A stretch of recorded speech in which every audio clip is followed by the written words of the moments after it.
Factory outlet Mukunda jewellers లో mega వడ్డానం sale 2.0.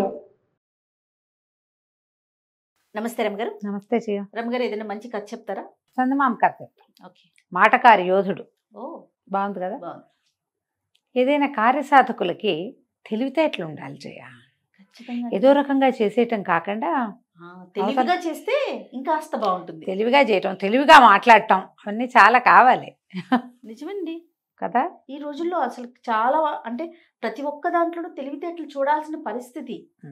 ఎవరికైనా తెలివి ఉంటేనే ఆ సక్సెస్ అనేది చాలా స్పీడ్గా అవుతుంది, స్మార్ట్గా అవుతుంది. అదే పైగా మాటకాడతానం ఉంటే మరీ బాగుంటుంది. చెప్పనక్కర్లేదు, మనం నేర్చుకోవాలి. ఎవరు ఆడియన్స్ కింద కామెంట్ పెడతారు, మీకేం రమగారు మీరు నువ్వు జయ మాటలు నేర్చుకోవాలా చెయ్య, మనం కూడా నేర్చుకోవాలా అని క్వశ్చన్ మార్క్స్ పెడతారు చూడండి. పూర్వం అట రోమ్ నగరంలో ఓ రాజుగారు అద్భుతమైన వాడు ఉండేవాడు. ఆయనకి పరమాద్భుత సౌందర్యవతి అయిన ఒక కూతురు ఉండేది. రాజుగారు అందరు అమ్మాయిలు బాగుంటారు, అదేమిటో. అందులో మీ స్టోరీలో మరీ అందరుంటారు అమ్మగారు. అయితే ఆ ఊళ్ళో ఒక యోధుడు ఉండేవాడు, భలే పరాక్రమశాలి. అయితే ఆ యోధుడు ఎప్పుడో ఒక్కసారి చూసి యువరాణి ప్రేమలో పడ్డాడు. అవుతుందో అవుదో, ఆవిడ మన సొంతం కాపోవచ్చు, కానీ నువ్వంటే నాకు ఇష్టం అని చెప్పేయాలని ఉంది. సరే, వీడు ఏమనుకున్నట్ట, దేశాంతరం వెళ్ళి సంపాదించుకురావాలనుకున్నాడు. ఈ యోధులు వాళ్ళు వేరే దేశాలకు వెళ్ళి అక్కడ పెద్ద పెద్ద పదవుల్లోకి ఉంటూ ఉండటం అవన్నీ ఆ కాలంలో జరిగేవట. మన కథల్లో కొన్ని చూస్తాం మనం. అట్లా వాడు ఎక్కడికో వెళ్తాడు, అక్కడ పెద్ద పేరు తెచ్చుకుని బాగా సంపాదించుకుని సొంత ఊరు వస్తాడు. అదే పేరు అదే ప్రతిష్ట సొంత ఊళ్ళో ఎందుకు వాడికి రాలేదో మనకు ఎప్పటికీ అర్థం కాదు. మనం ఇప్పుడు అమెరికా వెళ్ళటం లాగా. బాగా చెప్పారు. సేమ్ అప్పుడు కూడా ఉండేవి. ఈ రోమ్లో ఉన్న యోధుడు వేరే దేశం వెళ్దాం అనుకున్నాడు. అతను పెట్టుకున్న time line 7 years, time bound 7 years. సరే, ఒకనాడు బాగా ప్రయత్నం చేసి యువరాణిని ఒంటరిగా దొరకపుచ్చుకుని ఏం చెప్పాడంటే, నేను ఎప్పటి నుంచో మీకు చెప్పాలనుకుంటున్నాను, మీరంటే నాకు పంచప్రాణాలు, చాలా ఇష్టం నాకు. భగవంతుడు అనుకూలిస్తే మిమ్మల్ని సొంతం చేసుకోవాలని కూడా ఉంది. కానీ నేను దేశాంతరం వెళ్తున్నాను, ఎప్పటికి తిరిగి వస్తానో తెలియదు. భవిష్యత్తు ఎలా ఉండబోతుందో, నాది ఎట్లా ఉంటుందో మీది ఎట్లా ఉంటుందో, కానీ నా మనసులో జనించిన ఈ ప్రేమని తెలియజేయాలనుకున్నాను నేను అన్నాడు. అయితే యువరాణి ఒక నిమిషం ఆలోచించింది, దీర్ఘంగా అటు ఇటు చూసింది, ఒక నిట్టూర్పు విడిచింది. ఇంత మాట చెప్పావు కనుక నేను కూడా ఒక మాట చెప్తా. నువ్వన్నా నాకు చాలా ఇష్టం, అబ్బో, కానీ నువ్వు ఇప్పుడు వెళ్ళిపోతున్నావు, నేనేం చేయను అంతే. అంటే యోధుడు అన్నాడు, సరే నేనంటే నీకు ఇష్టమే కదా, 7 సంవత్సరాల్లో నేను తిరిగి వస్తా. 7 ఏళ్ల తర్వాత సరిగ్గా ఇదే రోజు నేను వస్తా. అప్పటిదాకా నా కోసం వేచి ఉండు. ఒకవేళ నేను రాకపోతే ఆ మరుసటి రోజు నీ దారి నువ్వు చూసుకో. ఎట్టి పరిస్థితుల్లోనూ ఈ రోజుకి తిరిగి వస్తా. నేను జీవించి ఉంటే తిరిగి వచ్చినట్టు, అంతే. 7 ఏళ్ళు చెప్పాడు. ఆ యువరాణికి అప్పటికే 18 ఏళ్ళు 17 ఏళ్ళు ఉన్నాయి. యోధుడు మర్నాడు తెల్లవారే తట్టపుట్ట సర్దుకుని యువరాణి ఇక నాదే అని వెళ్ళిపోయాడు. నేను నీదాన్నే అని ఈవిడ సిమితంగా ఉంది. ఈ యోధుడు వెళ్ళిపోయిన కొద్ది రోజులకి హంగేరియన్ రాజుగారు ఈ రాజుగారికి, రోమ్ రాజుగారికి ఉత్తరం రాశారు. మీకు ఫలానా ఒక సౌందర్యవతి అయిన కుమార్తె ఉందని నాకు తెలియొచ్చింది, ఫోటో కూడా చూసాము, మీ అమ్మాయిని నేను పెళ్లి చేసుకోదలుచుకున్నా, మీ ఊరు వస్తున్నాను, కాచుకొని వచ్చి అన్నాడు. ఈయన ఆశ్చర్యపోయాడు, తర్వాత సంతోషించాడు. హంగేరియన్ రాజు, ఒక రాజు స్వయంగా మీ పిల్లని పెళ్లి చేసుకుంటానంటే ఇక్కడ రాజకుమార్తె అక్కడ ఏమవుతుంది, మహారాణి అవుతుంది. ఆయన సంతోషంగా చంకలు గుద్దుకుని ఆనందంతో కూతురు దగ్గరకు వచ్చాడు. అమ్మాయి, హంగేరియన్ రాజుగారుట నేను పెళ్లి చేసుకుంటాట, మరి ఏం చేద్దాము అన్నాడు. మరి బాగా ఆలోచించి, నాన్న 7 సంవత్సరాల సమయం, 7 ఏళ్ళ వరకు నేను పెళ్లి చేసుకోదలుచుకోలేదు చెప్పింది.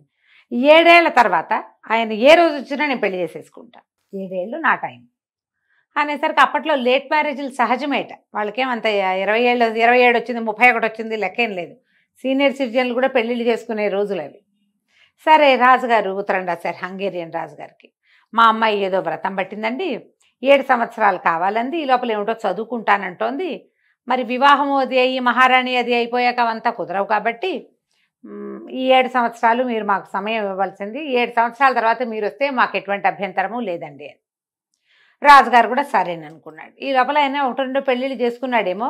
ఈ ఫలానా రోము సౌందర్యవతి అయిన యువరాణి వివాహం మాత్రం 7 ఏళ్ల తర్వాత నాతో జరుగుతుందని ఫిక్స్ అయ్యాడు. 7 ఏళ్ళు గడిచాయి. హంగేరియన్ రాజుగారు రోమ్ యువరాణిని పెళ్లి చేసుకోవడానికి గుర్రం వేసుకుని ఒంటరిగా బయలుదేరాడు. తనే వెళ్ళి తీసుకొద్దాం అనుకున్నాడు.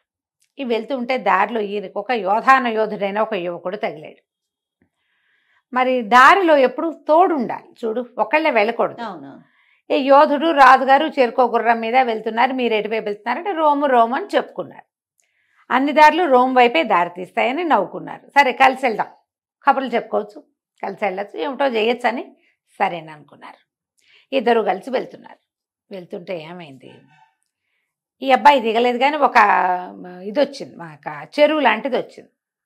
రాజుగారి గుర్రం గబుక్కని దిగేసరికి లోతు తెలియక దబిక్కని ముందు పడింది.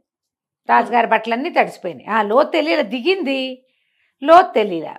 ఇటు యువతలే నుంచున్నాడు యోధుడు. ఇతను ఏమన్నాడు, ప్రభు మీరు ఒక వంతెన తెచ్చుకుని ఉండాల్సిందండి మీతోటి అన్నాడు. అనేసరికి వంతెన ఎట్టా తెస్తారు? ఆయన నవ్వొచ్చింది. ఏమిటో నీ తెలివితేటలు, భలేవాడివి, వంతెన ఎవరైనా తేగలరా? ఇంత చెరువుని దాటే వంతెన ఎవడు వెంట పెట్టుకు రాగలడు? అదే కదా. భలేవాడిపోయి నువ్వు, ఏమిటో నువ్వు ఎవరో తెలియగలవాడు అనుకున్నాను, నీకేం తెలివితేటలు ఉన్నట్లేవే బొత్తిగా అన్నాడు. ఇద్దరు కాస్త ఒక గుర్రం దిగాక దాని లోతు అర్థమైందిగా. వెనకాల వాడు నిదానంగా దిగి గుర్రాన్ని ముందుకు తీసుకుపోయాడు. పెద్ద వాన వచ్చింది. రాజుగారు శుభ్రంగా తడిసిపోయాడు. తడిసిపోతే యోధుడు అన్నాడు, మహాప్రభు మీరు మీ ఇంటిని వెంట తెచ్చుకుని ఉండాల్సిందండి, ఇల్లు ఉంటే తడిసేవారు కాదు మీరు అనేసరికి రాజు అన్నాడు, మా ఇల్లు ఏమిటి చిన్న ఇల్లు, గుడిసె అనుకున్నావేమిటో, నేను రాజుని, చాలా పెద్ద భవంతి కోట మాది, దాన్ని ఎట్టా వెంట పెట్టుకొస్తాం, నువ్వు మరీ విడ్డూరంగా ఉన్నావు, ఉన్నా కొందుకి నీ తెలివితేటలు తక్కువగా కనపడుతున్నాయే నాకు, భలేవాడిపోయి అన్నాడు. అయ్యింది. ఇంకా ముందుకు నడిచాడు. బాగా కొన్ని గంటలు అయ్యేసరికి ఆకలేయటం మొదలుపెట్టింది. ఏమిటో ఆకలేస్తున్నట్టుంది అన్నాడు. మహాప్రభు నా దగ్గర భోజనం ఉంది, నాతో భోంచేస్తారా మీరు అని అడిగాడు యోధుడు. అదే అలాగే, నాకేం అభ్యంతరం లేదు, మార్గమధ్యంలో ఎవరితోటైనా తినచ్చు, భోజనం చేద్దాం అన్నాడు. ఆ అబ్బాయి ఏదో ఇంత ఫుడ్ పుచ్చుకొచ్చాడు, ఆ కుర్రాడు. ఈయన అతను పంచుకుని తిన్నారు. అన్నం తింటుంటే, తిండి తింటుండగా వాళ్ళు ఏవో రొట్టెలో గిట్లో తింటారు ఆ దేశంలో.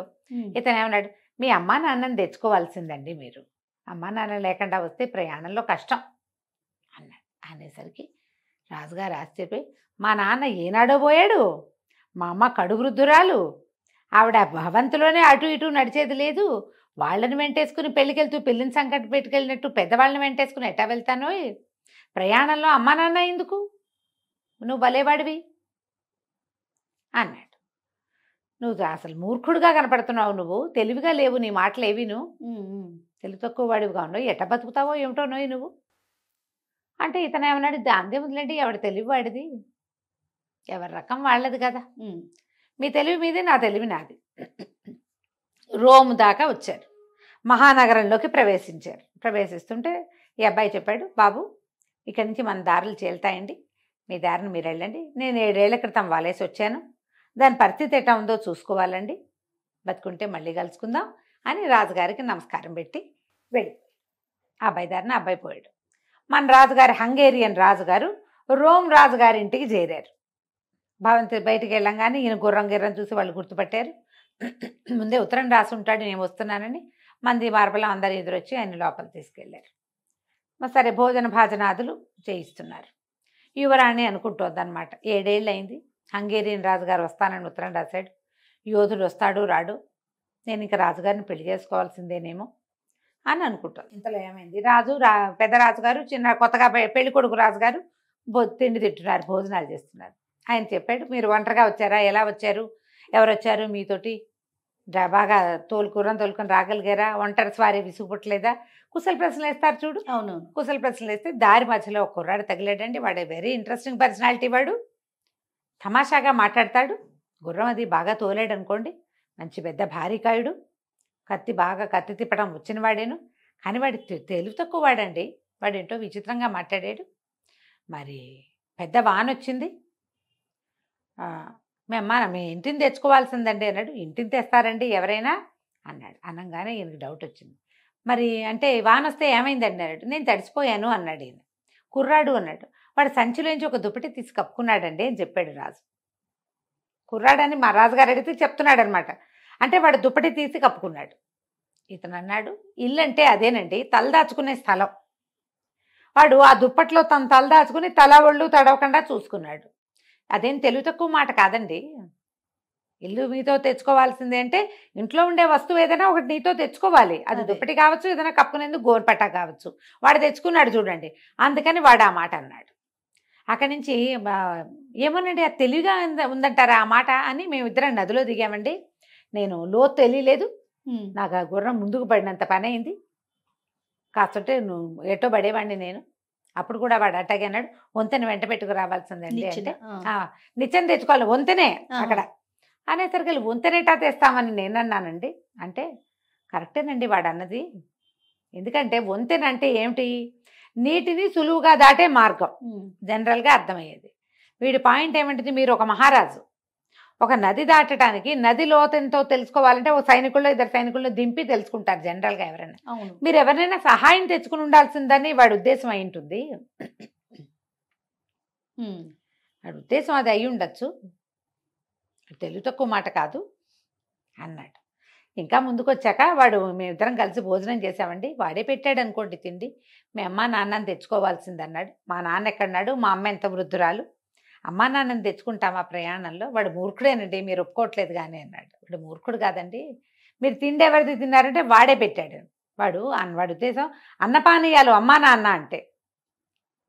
మీరేం చేశారు, ఇంత దూరం ప్రయాణం చేస్తూ ఏం తెచ్చుకోవాలా తిండి, ఆ మార్గ మధ్యలో తినడానికి తిండి తెచ్చుకోదు. ఓహో, వాడు తెచ్చుకున్నాడు. అమ్మా నాన్న అంటే ఏమిటి, మన తిండి తిప్పలు అమ్మా నాన్ననే చూస్తారు. వాళ్ళని మనతో తెచ్చుకోవడం అంటే తిండి తిప్పలు తెచ్చుకోవటం అని, అన్నపానీయాలు వాడు తెచ్చాడు మీరు రాలేదు అనేసరికల్లా రాజుగారికి నిజమేనేమో అనిపిస్తోంది కానీ వాడు మరీ విచిత్రంగా మాట్లాడతాడండి. 7 ఏళ్ల క్రితం వలేసి వచ్చాను, దాని సంగతి చూసుకోవాలని నన్ను వెళ్ళిపోయాడు నా దగ్గర నుంచి అన్న. ఆ అబ్బాయి ఏడి మీతో ఎందుకు రాలేదు అని అడిగితే ఆయన ఈ మాట చెప్పాడు. చెప్పగానే రాజుకు స్ట్రైక్ అయిపోయింది. ఓహో వీడు వాడేనని. ఉండండి మీరు ఇక్కడే, నేను ఇప్పుడే చూసేస్తాను. ఆయన పరిగెత్తుకుంటూ అంతఃపురంలోకి పరిగెత్తాడు. యువరాణి ఏది, మాటకారి కుర్రాడు రాజుతో ప్రయాణం చేస్తూ తన ఐడియా మొత్తం ఆయనకి చెప్పి నేను ఈ పని చేస్తానని పెద్దరాజు గారికి తెలియజేసాడు. వెళ్ళంగానే యువరాణి లేదు, యోధుడు వచ్చాడు, ఆ అమ్మాయిని వెంట పెట్టుకుపోయాడు. రాజుగారి అమ్మాయిని పెళ్లి చేసుకోవటం ఆ రోజుల్లో చాలా సహజమైన క్రియగా జరిగేది. వెళ్ళిపోయాడు. రాజుగారు పెద్దరాజుగారు కాళ్ళు ఇడ్చుకుంటూ హంగేరియన్ రాజుగారి దగ్గరకు వచ్చారు. ఏమంటే మనం పెళ్ళి ఎప్పుడు పెట్టుకుందాం అని అడిగాడు హంగేరియన్ రాజుగారు. అడిగేసరికల్లా రోమ్ రాజుగారు చెప్పాడు, ఇంకేం పెళ్ళండి, వలేసాను అన్నాడు కదా, ఆ వలలో చిక్కిన చేపను వాడు పట్టుకుపోయాడు. మీరు మా ఆతిథ్యం తీసుకుని మీరు కూడా మీ ఇంటికి వెళ్ళిపోండి. ఓకే, మా అమ్మాయిని 7 ఏళ్ల తర్వాత పెళ్లి చేసుకోవడానికి వచ్చిన వాడేనండి, వాడే మీతో తెలివిగా మాట్లాడాడు. రాజు అనుకున్నాడు వాడు చాలా తెలివైన వాడు. అంతే అంతే, ఇంకా కథ కంచికి మనం ఇంటికి. మాటల మరాఠీ మాటకారి యోధుడు. మాటకారి యోధుడు చాలా బాగుంది రమ్మగారు.